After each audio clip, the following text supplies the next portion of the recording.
Welcome, friends. Mike Collins here from Healthway Compounding Pharmacy in Saginaw. Here with my friend today, Amy Kopis. Amy, tell us a little bit about why we're here today. Oh, about the infertility services that we provide at Women's OB-GYN.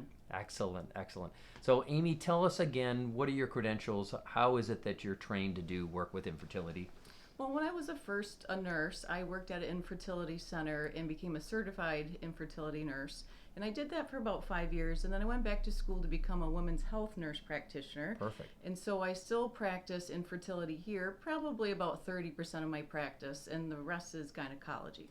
Excellent. So, when does a person start thinking about seeking out an infertility specialist? That's a great question. I kind of divide it into age and periods. So if someone is younger than 35 and has regular periods, then we say to try for about a year on your own. If you're over 35 or have irregular periods, we say about after 6 months to come seek out our evaluation and treatment. Perfect. So, how do they get a hold of you? Where do they come here? Do they call an appointment? Do they need to make a referral? Is it, how's kind of the insurance side of it work? Sure. All that. Yep, they do call us, and our receptionist will just ask, why do you want to be seen? And they'll just say, been trying to get pregnant. So then our information of the patient will be sent to the billing department, and they will check the coverage and call the patient, let them know if they do have coverage, and then schedule the first consultation with me. First appointment with that. Good. Mm-hmm. So what kind of lab work, what kind of things can a patient expect to get started to try to sort this out and see what the problem is? Sure. I take a really extensive health history of the patient and their partner if they have one. And based on that, the lab work is basically divided between either irregular periods or regular periods, and I go from there. And then what about the significant other? We know it takes two to tango, right? So how does that work out?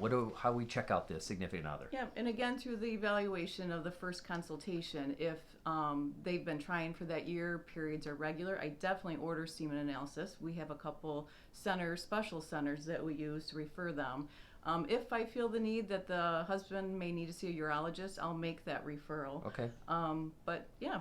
And then what about medications? We know that there's some medications that are used. Can you talk a little bit about what actually are some of the things that they might expect to see? Sure. We do prescribe a lot of Femera and Clomid, and we use that in conjunction with compounding progesterone support for these patients.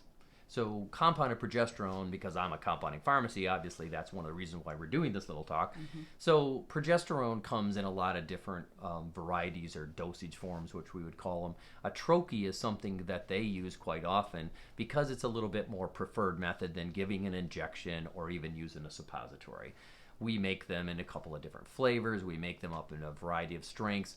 It's really how we got into doing hormone replacement therapy and working with a lot of different patients, even from a menopausal standpoint, was doing the work that we did with infertility and making progesterone troches or lozenges. They just go between the cheek and the gum. They dissolve slowly. The advantage is that we're getting it absorbed into the circulation rather than going through the stomach and getting digested, and et cetera, et cetera. So what about any other special procedures? What kind of things, once they've already tried and it just is not happening for them, what's kind of the next steps? We do provide a service called intrauterine inseminations that a lot of other OB-GYN offices do not provide. That is when the patient is ovulating and the partner produces a sample and we wash it. We separate sperm from other seminal fluid and just concentrate that sperm with a little catheter and put it inside the uterus. And it's a pretty painless procedure. Okay, that's always important. Everybody's going to wonder, well, is it going to hurt? Is it going to hurt? Typically not. Okay. Typically. Good. You can, and the other thing we do is donor intrauterine inseminations. Okay. So same-sex partners or other partners who maybe have had a vasectomy already or some sort of cancer treatment that don't have sperm, we can set them up with buying sperm from a sperm bank and can put the sperm inside then. Excellent. Well, that's great. That's great information. Good. Anything else that you want to relate to our potential infertility patients out there that you can think of? We're just a great, advanced OB-GYN office for this. We definitely do not do in vitro. We are not an infertility center. Okay. But we can definitely do everything up until that point and then refer out if we need to. Perfect. Well, good.